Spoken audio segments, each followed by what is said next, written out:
On va alors, la première, l'étape 0 en fait sera Eyumé, entre parenthèses Marie, était encore une gamine lors de sa rencontre avec l'ange, parce que l'ange Gabriel, que lui il appelle Benengoudi.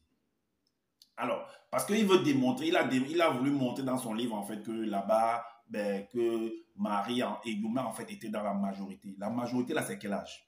L'époque où toi tu veux montrer, comme tu dis que tu parles avec précision là, l'époque là où tu as écrit la majorité là, c'était quel âge? Donne-nous l'âge et qu'on voie s'il y a des revues, s'il y a des livres en fait qui attestent cela, on ira voir, on ira vérifier. Ne viens pas juste écrire Marie était dans la et Youmé était dans la majorité. La majorité, c'est comment? La majorité diffère d'un pays à un autre pays. Alors, donc néanmoins, nous allons entrer dans son œuvre, nous allons le renverser, nous allons montrer en fait que ce monsieur, en fait, il a cru que nous étions des mongols, nous étions des hommes irréfléchis, des hommes et des femmes irréfléchis, mais nous allons le prouver le contraire, que 99 jours pour le voleur, un seul jour pour le grand patron. Donc, nous allons démontrer qu'en fait, Eyumé, qu'il appelle, voilà, qui est marié dans les Bibles classiques, était une gamine lorsqu'elle a rencontré celui dont il nomme l'ange Gabriel, que cette petite fille-là ne connaissait encore rien du tout. Est-ce que vous comprenez? Nous allons vous prouver ça tout au long. Donc, étape 0. On va en fait dans son livre. Nous sommes à l'étape 0, on commence par là. On va aller dans son livre. L'évangile caché de Koudoumanet. Évangile caché de Koudoumanet, chapitre 2. Évangile caché de Koudoumanet, chapitre 2, le verset 9. Il est dit, à l'âge de 8 ans, la jeune fille devint très avancée spirituellement et les yeux de son esprit s'ouvrirent. Elle commença ainsi à voir le monde spirituel. Et elle avait 8 ans, c'est ce que je vous l'ai dit. Qu'à 8 ans, cet enfant-là était très avancé spirituellement. C'est ce que ça veut dire qu'elle avait une haute connaissance. Est-ce que vous comprenez de la vie, du monde, peu importe celui est spirituel, comme ils aiment le dire. Donc à 8 ans, c'est ce qu'il dit. Ok. Maintenant, au verset 12, il est dit, et Eyumé était initié. C'est-à-dire que ces mots-là clés-là que j'appuie trop là, c'est important. Retenez ça. Et Eyumé était initié. Ça veut dire qu'elle avait la connaissance du passé, du présent et même du futur. Eyumé était initié tous les soirs autour d'un grand feu par les prophètes et les matriarches, ainsi que par les entités spirituelles au point où elle développa en elle un remarquable don de persuasion. Donc cet enfant à 8 ans en fait connaissait le passé. Donc elle connaissait les Écritures. Comme je vous l'ai dit, il a écrit dans son fameux livre Kalakambale, donc le livre de la vérité. Donc elle connaissait le livre de la vérité. Elle connaissait les prophéties. Elle connaissait les paroles des prophètes. Elle connaissait en fait l'histoire de ces patriarches, de ces matriarches des temps d'autrefois. Elle connaissait, elle pouvait te raconter ça. Elle pouvait te dire que ce qui va se passer dans le futur, elle connaissait ça. C'est ce que je vous l'avais nous dit par là. Ok, on va voir. Vu qu'elle connaissait ça, dans le verset, le chapitre 13, elle va faire donc la rencontre de l'ange Gabriel que Zoula appelle Benengoudi. Et Zoula, en fait, va vous faire comprendre que cette fille était déjà dans la majorité, bien qu'il ne nous donne pas l'âge de cette majorité-là. C'était quel âge cette majorité-là? Ok. C'est lui qui connaît là-bas. Ok. Parce que selon la région où elle est née, le pays où elle est née, on doit connaître l'âge de cette majorité-là. À l'époque dont toi tu veux nous faire comprendre là. Ok. Donc, néanmoins, on continue l'investigation. Le chapitre 13, dans l'évangile caché de Koudoumané, au verset 6. Eyumé, à l'âge de la majorité, se trouvait dans le mystérieux village de Mboabreti, Bethléem, qui est dans le territoire de Soma. Elle devint une très belle jeune femme. Donc, alors, qu'est-ce qui va se passer? Elle va faire une rencontre. Alors, le verset, mais ce que vous devez comprendre, puisque j'ai dit que c'était une jeune fille, avant de faire la rencontre, donc on va d'abord aller dans Cantique des Cantiques, pour vous montrer que c'était une jeune fille. On a bien dit qu'à l'âge, donc Eyumé, à l'âge de la majorité, se trouvait dans le village de tout. On va aller dans Cantique des Cantiques. Vous allez comprendre que, en fait, selon ce que Zoula a écrit, c'était une enfant encore. C'était une gamine.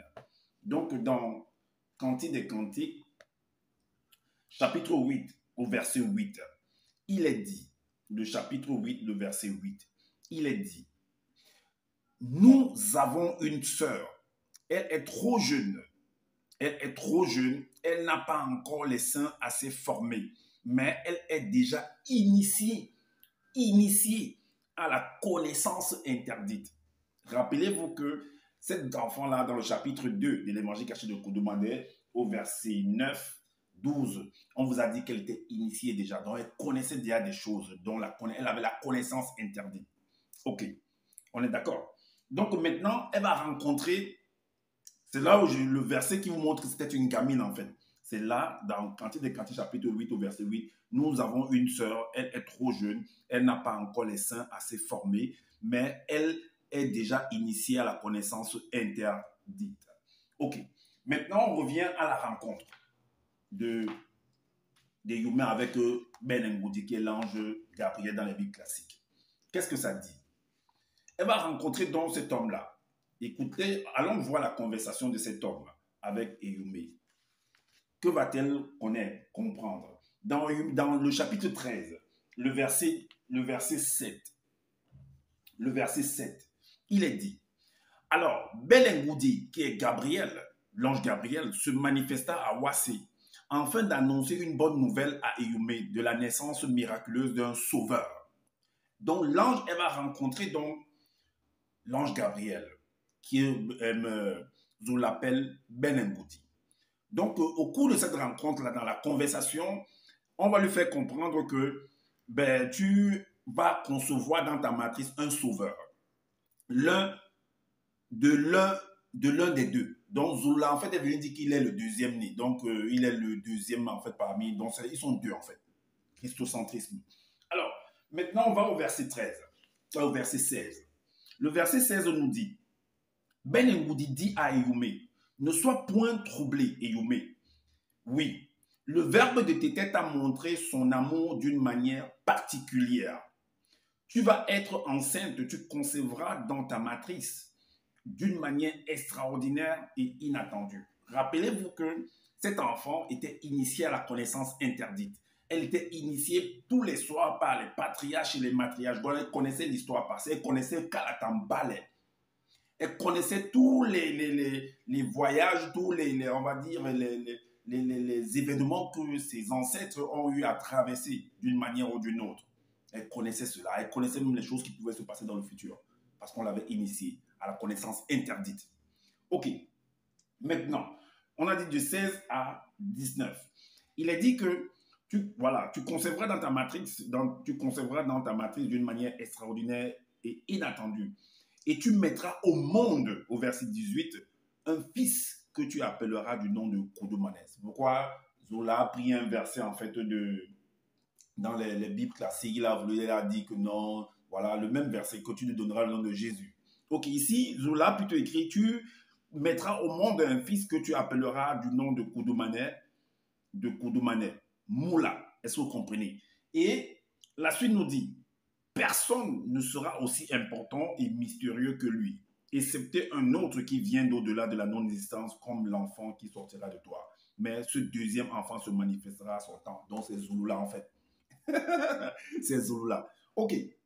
Maintenant, alors, est-ce que la question qu'on va se poser, est-ce que Youmé, qui est mari dans les Bibles classiques, était au courant de cette... Non. Est-ce que le mari parce que cette rencontre-là, et vous allez vous rendre compte que Marie, en fait, qui est Youmé dans le livre de Zoula, était fiancée à quelqu'un qu'on appelle Joseph, que Zoula va appeler par exemple Kolaïta. Est-ce que son mari était au courant de cette rencontre-là? Est-ce que quand elle est rentrée chez elle, elle a fait part de ça à son mari? Point d'interrogation. Allons donc vérifier. Alors, donc, dans l'évangile caché de Koudoumane, au chapitre 9, l'évangile caché de Koudoumane, au chapitre 9, on va vous montrer que cette fille, étant jeune, était déjà fiancée.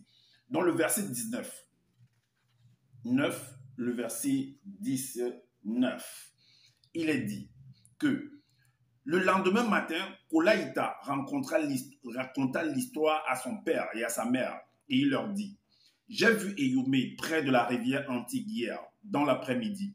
Elle et moi avons parlé et sommes tombés d'accord. je voudrais que vous alliez chez ses parents la demander en mariage pour moi. 3 jours après que les parents de Kolaïta eurent demandé Yume en mariage, on lui a demandé en mariage, hein, on a demandé sa main, auprès de ses parents pour le compte de leur fils Kolaïta. Kolaïta descendit donc vers Yume accompagné de ses parents. On est d'accord, jusqu'au verset 20. Ok, donc ça veut dire qu'elle était fiancée, on l'avait demandé en mariage déjà à ce monsieur, donc elle était déjà prise. Ok. Alors, vu qu'elle était prise, est-ce que, comme j'en ai dit, est-ce que son mari, est-ce que Joseph ou Kolaïta a été au courant de la rencontre entre Yume et Ben Ngoudi, qui est l'ange Gabriel? Point d'interrogation. Mais est-ce que Yume, comme on l'a posé la question, vu qu'elle a été initiée dans la connaissance interdite, elle a été initiée par les patriarches, les matriarches, est-ce qu'elle connaissait l'histoire passée? Est-ce qu'elle maîtrisait en fait l'histoire? Est-ce qu'elle maîtrisait Kalatambale? Allons dans le juge, parce qu'il y a des histoires qui sont produites que Zola a écrit. Voilà. Donc, par contre, la maman de Samson a eu un pareil événement, pareil événement, mais par contre, elle allait raconter cela à son mari. Alors, dans Juge, dans le livre de Zola, toujours au chapitre 16, au verset 3, il est dit que un jour, l'entité apparut à la femme de Koï quand elle se trouvait dans les champs. Et lui dit, je sais que tu n'as pas d'enfant parce que tu ne devrais pas en avoir avant le moment fixé et connu de nous. Ok. Pourtant, tu vas être enceinte et tu mettras au monde un fils hors du commun que tu nommeras Esombe, dont Samson.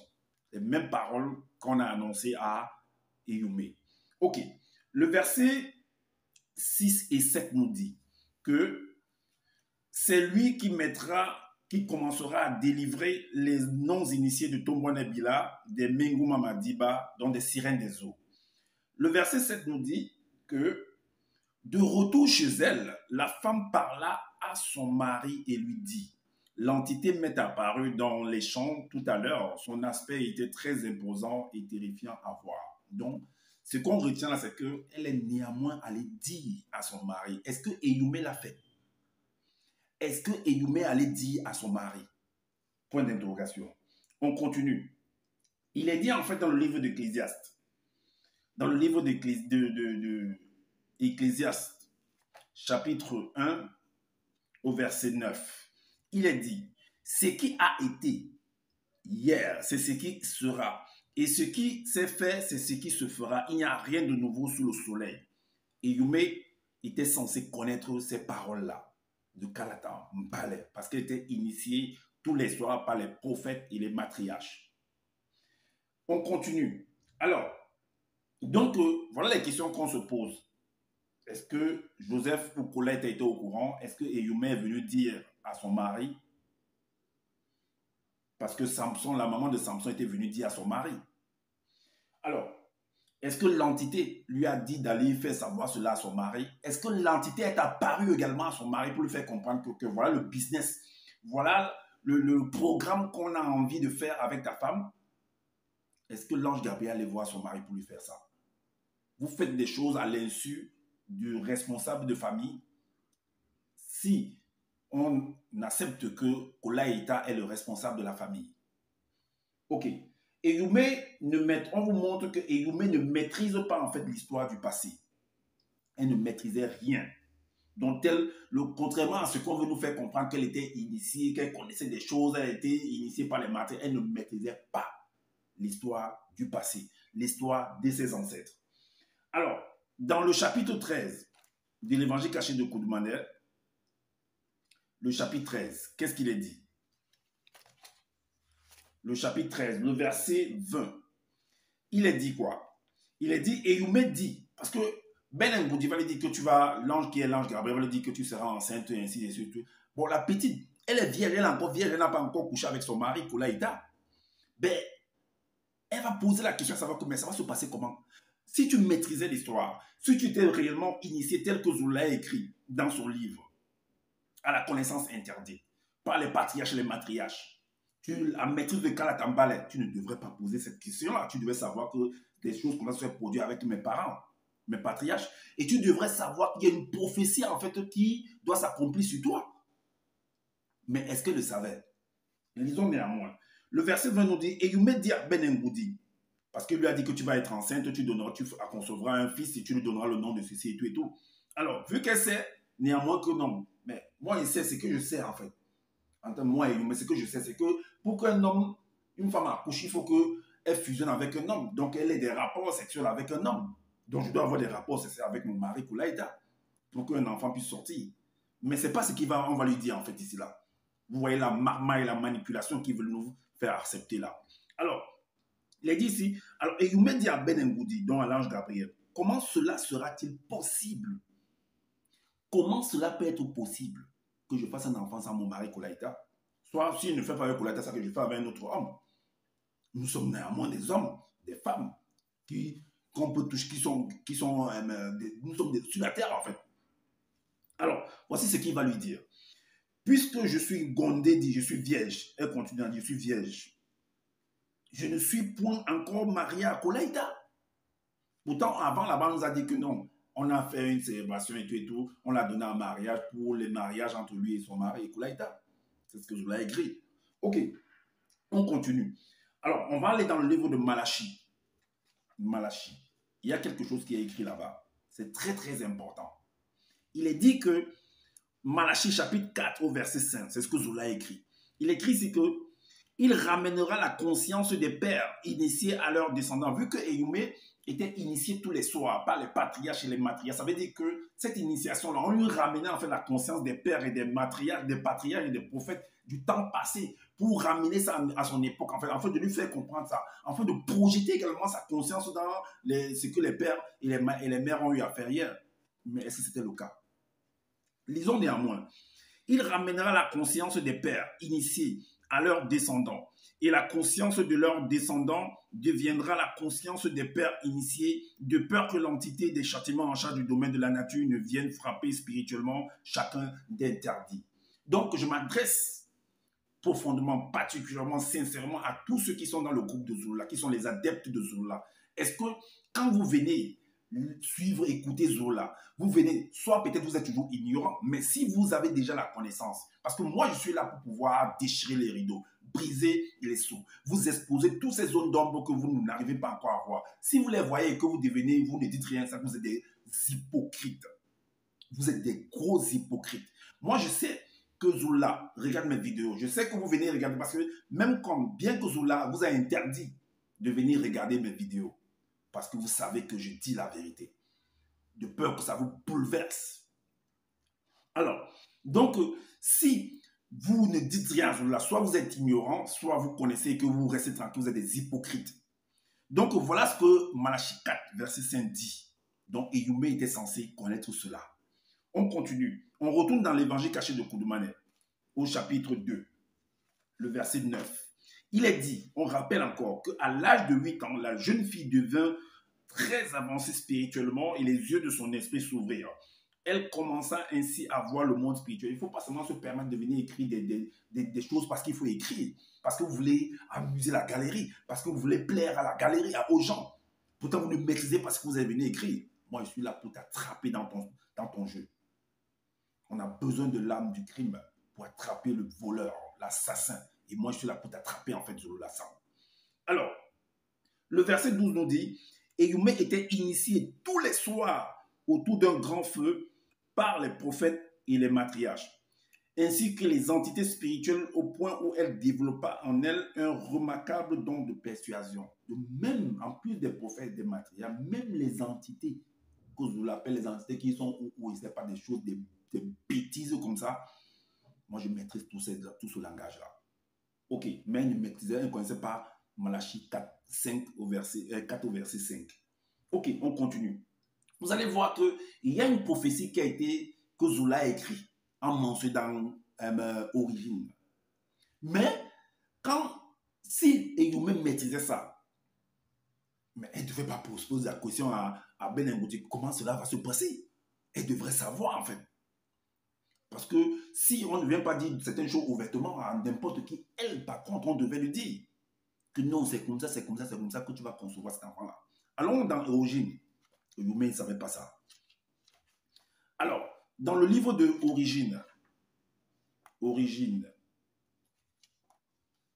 Origine, chapitre 5, au verset 66 à 69, il est dit: et pour cela, une jeune femme noire, initiée et vierge d'une pureté et d'une beauté remarquable viendra et naîtra dans un temps lointain, parmi le peuple initié, afin de servir de passage. Celui qui montrera aux hommes connus du peuple noir la voie de la vertu des entités célestes.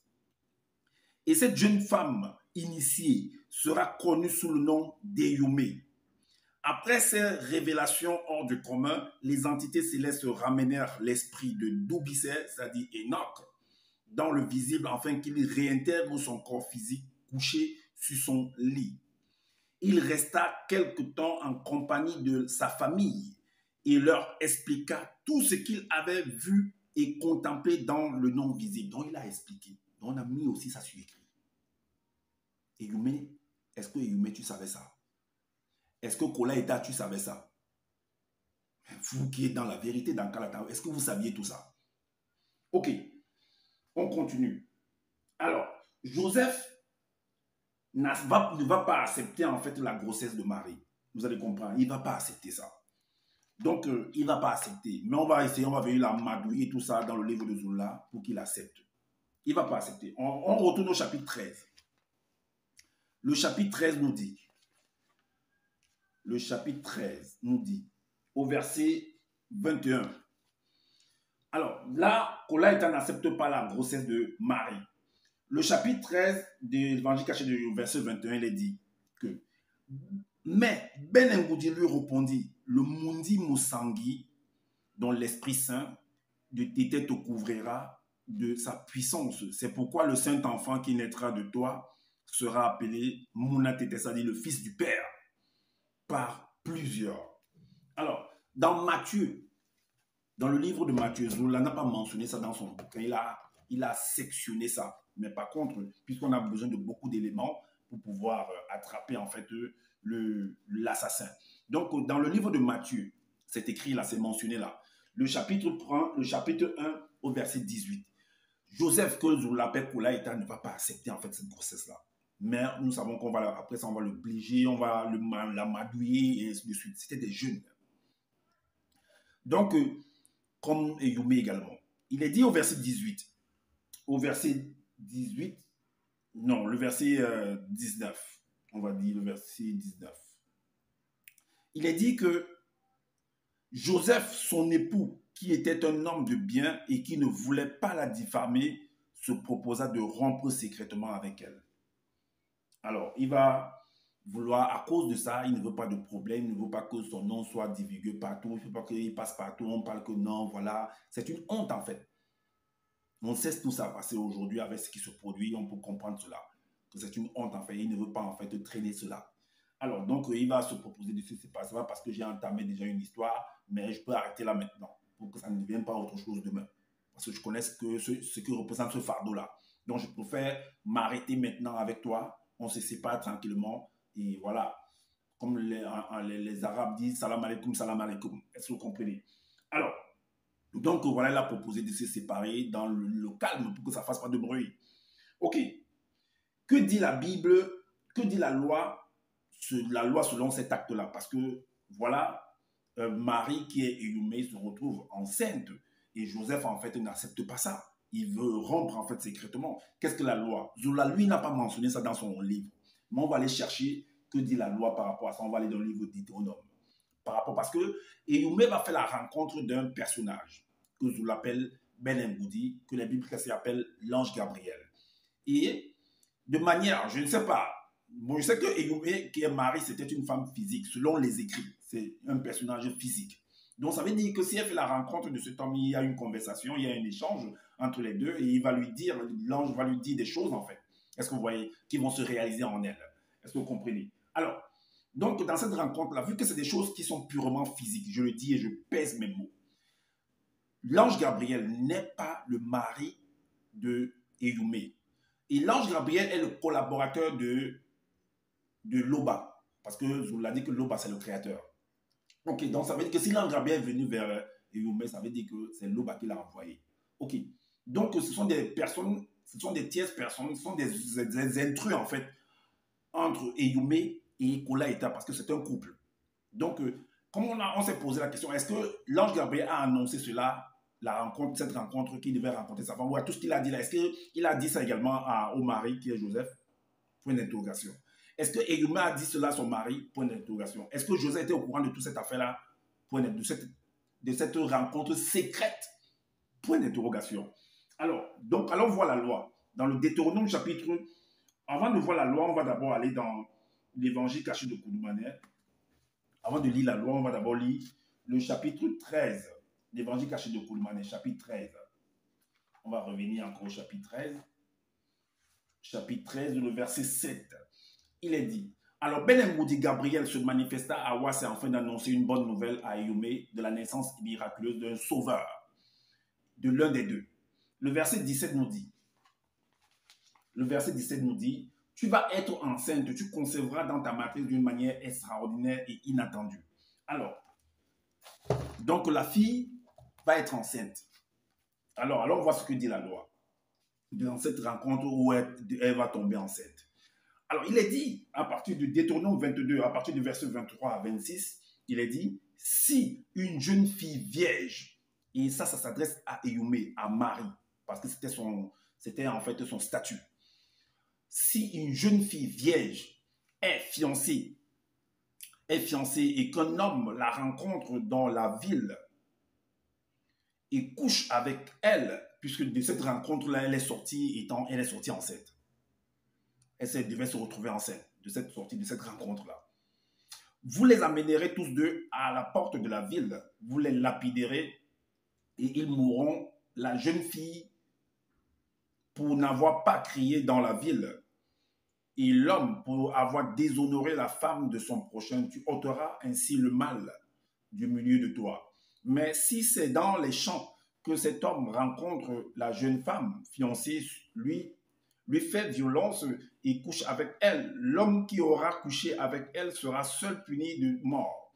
Tu ne feras rien à la jeune fille, elle n'est pas coupable d'un crime digne de mort. Car il en est de ce cas comme de celui où un homme se jette sur son prochain et lui ôte la vie. Est-ce que Kola Ita était au courant de cette loi-ci? Parce que s'il était au courant de cette loi, c'est pour ça qu'il a dit qu'il veut se séparer. Et Marie était au courant de la loi-ci. L'ange Gabriel était au courant de cette loi. L'homme n'était-il pas au courant de cette loi-ci? Point d'interrogation. On continue.